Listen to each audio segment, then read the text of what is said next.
Hi there, gorgeous! Hope you're having a fabulous day. In today's video, I am reviewing a new palette from Charlotte Tilbury. This is for holiday 2020, and it's the Bejewelled Eyes to Hypnotise palette. This retails for $75. There are 12 eyeshadows total in this palette. 3 are matte, 9 are shimmer. The way that she has these eyeshadows set up in this palette is in groupings of 3 to be able to create 4 different looks. And if you're not familiar with Charlotte Tilbury's personal application method, she uses the first eyeshadow usually to prime the entire eye all the way up to the brow bone, the second one to enhance, which is usually defining the crease, the outer V area, and then the third eyeshadow to smoke, which is, from what I understand, applying it usually in the lid space of the eye.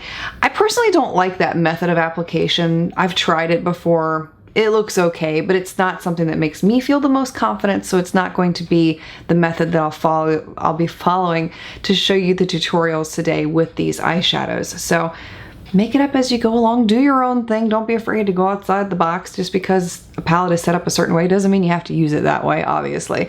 And I will show you today how to create the look that I'm wearing here. It's actually a really pretty look, came together quite nicely. I like it much better than I thought that I would. I'll show you how to do that in detail coming up here, and then at the end I'll show you another look using the eyeshadows from this palette, and I'll let you know if it's one worth trying or not. Currently waiting on my hair to dry, so don't mind me. So the only thing I was not too fond of to see with this palette, especially given the price point, is this.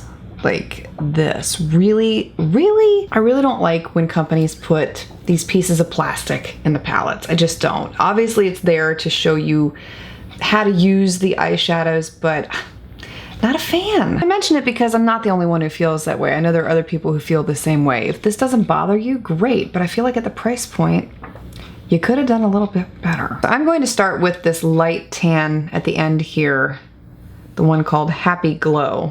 And I will apply that into the crease to begin our transition shade. It's very orange.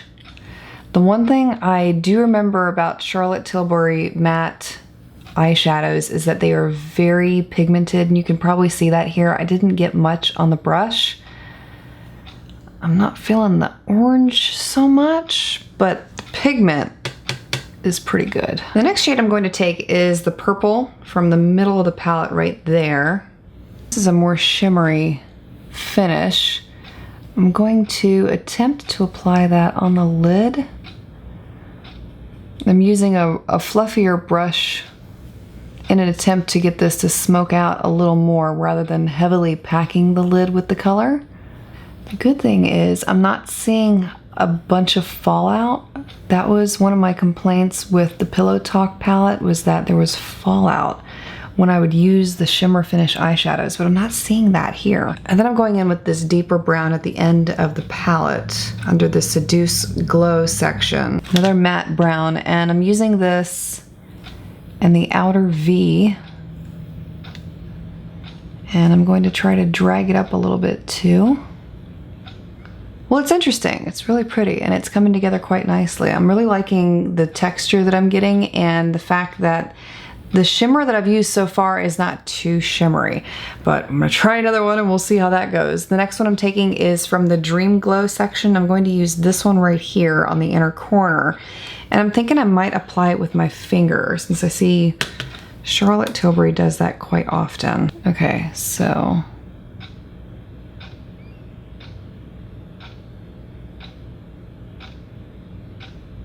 it's definitely different applying it with your finger when you're accustomed to applying it with a brush usually. You do get greater impact with your finger, and it's subtle. It's not, it doesn't look like too much.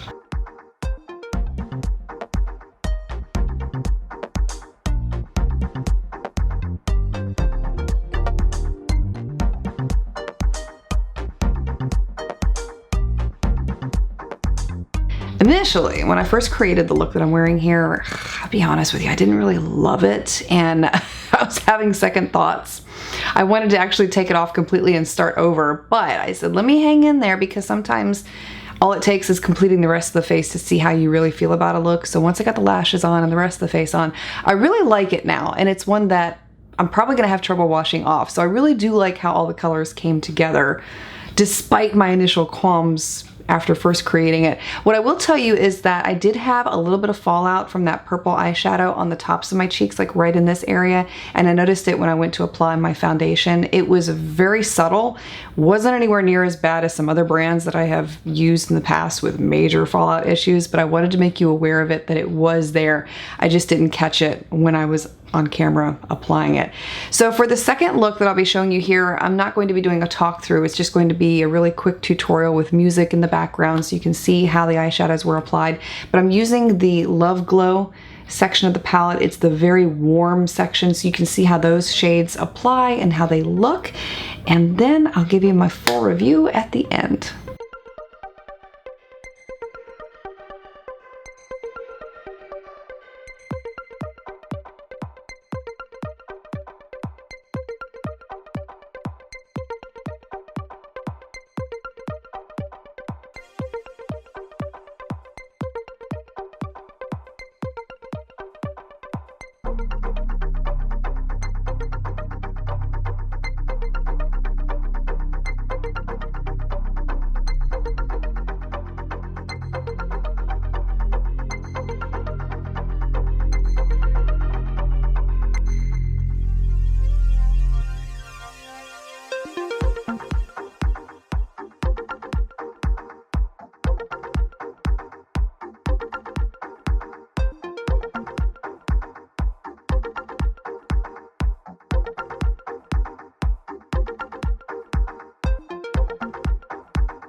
I'm a person who likes to break a product down based on price. So when you look at $75 for a palette, I know it seems really astronomically expensive. I get it. When you break it down by 12 eyeshadows, it comes out to $6.25 per eyeshadow, which is really no more than a NYX eyeshadow single. I think the singles are something like $6 now, and I think L'Oreal's singles are about the same price. But when you look at the amount that you're getting, that's when you start to see that the value and the price don't really add up, because you're not getting as much as you might think that you are for what you're paying. And just to give you a for instance, when you look at the Lorac Unzipped palette, there are 10 eyeshadows in here total. This palette has 11.2 grams total product. This palette has 9.5 grams total product. $35, $75. So when I see things like that, it tends to put it in greater perspective for me and really opens up my eyes to how ridiculously overpriced a product can actually be. And in this instance, while it may look affordable, when you break it down with how many you're getting, the amount that's in each eyeshadow, it's really overpriced in my opinion, and we are paying for that luxury name behind the palette. Now, is it of sound quality? Absolutely. You're getting great pigment color payoff. You will not struggle in the application whatsoever. The eyeshadows are very easy to blend, easy to work with. They're very soft, and I think you'd be very impressed with how they appear on the eyes, and I didn't struggle with any method of application when it came down to these eyeshadows. The one thing that surprised me about this palette was that I have tried the Pillow Talk Quad from Charlotte Tilbury in the past, and I really did not like the quality of those eyeshadows. I found them to be a little hard to work with, especially the one that was really glitter packed. But the good thing is that there are not any glitter packed eyeshadows in this palette. They're very soft shimmers, so they're very easy to apply, and they create very minimal fallout on the face. And I would say if you're worried about fallout, just make sure that you do your eyes first, your face last.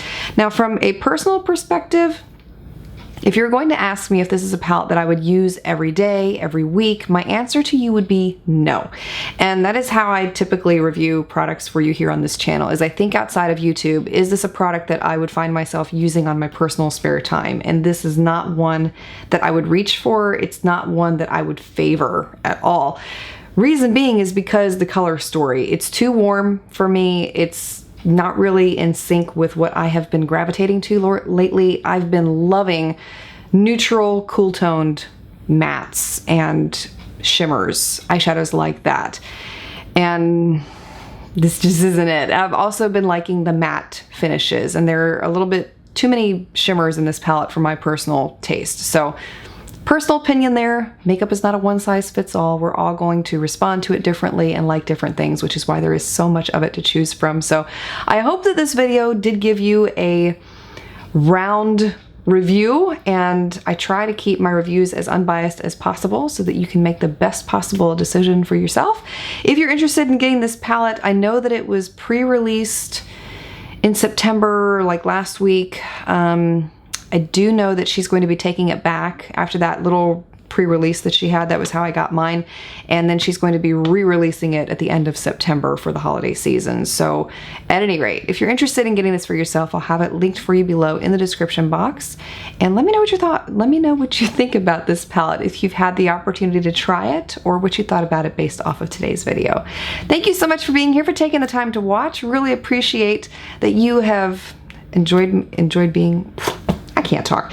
I really appreciate that you just spent this time with me. Let's just put it that way. And I hope that you have a beautifully blessed day ahead. And I look forward to seeing you again very soon. I'm not as eloquent as what I appear. I just pretend to be. Fake it till you make it.